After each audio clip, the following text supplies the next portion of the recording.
জিরোধাতে নিজের P&L statement কিভাবে দেখতে হয় আজকে আমরা তা জেনে নেব।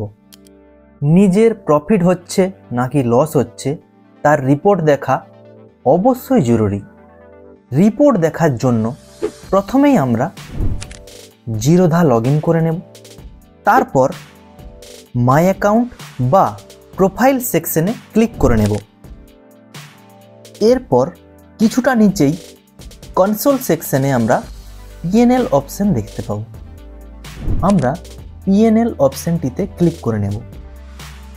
তারপর আমাদের সামনে একটি নতুন পেজ ওপেন হয়ে যাবে console.zerodha.com। এবার আমরা পিএনএল সেকশনে একটা ডেট রেঞ্জ দেখতে পাচ্ছি, ওখানে আমরা ক্লিক করে নেব। এবার সার্চ অ্যান্ড ফিল্টার একটা অপশন আমরা পেয়েছি।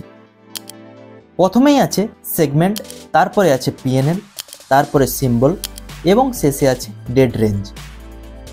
প্রথমেই সেগমেন্ট অপশনে ক্লিক করে আমরা বেছে নেব কোন সেগমেন্টের পিএনএল আমরা দেখতে চাই। যদি ইকুইটি পিএনএল চেক করতে হয় তাহলে ইকুইটি অপশন সিলেক্ট করব। যদি ফিউচার অ্যান্ড অপশনস অর্থাৎ এফএনও সেগমেন্টের পিএনএল চেক করতে হয় তাহলে ফিউচার অ্যান্ড অপশনস সিলেক্ট করে নেব।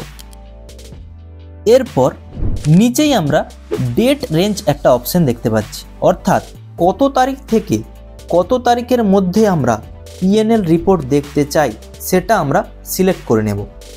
তারপর নেক্সট করে নেব। কেউ যদি এক মাসের রিপোর্ট দেখতে চায় তাহলে ডেট রেঞ্জ এক মাসের সেট করে নিতে হবে। এবার আমরা পরিষ্কার দেখতে পাবো রিয়েলাইজ পিএনএল, অর্থাৎ পজিশন বুক বা এক্সিট করার পর পিএনএল কি আছে। তার ঠিক নিচেই আমরা দেখতে পাবো চার্জ এবং ট্যাক্স কত টাকা কেটেছে, এবং সবশেষে আমরা দেখতে পাবো নেট রিয়েলাইজ পিএনএল, অর্থাৎ চার্জ এবং ট্যাক্স কেটে নেওয়ার পর কত টাকা প্রফিট বা লস হয়েছে তা আমরা দেখতে পাবো নেট রিয়েলাইজ পিএনএল অপশানে। এখানে আমরা দেখতে পাচ্ছি এক মাসের রিপোর্ট অনুযায়ী রিয়েলাইজ পিএনএল ছিল 10,890 টাকা।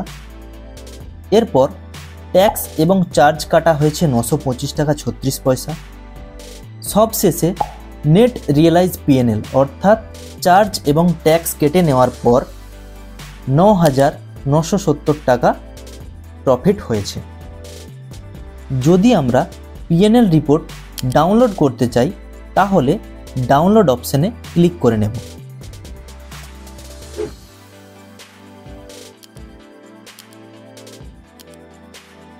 আমরা দেখতে পাচ্ছি এক্সেল ফরম্যাটে ডাউনলোড কমপ্লিট হয়ে গিয়েছে। যদি এক বছরের পিএনএল রিপোর্ট দেখতে হয় তাহলে এক বছরের ডেট রেঞ্জ সেট করে নিতে হবে।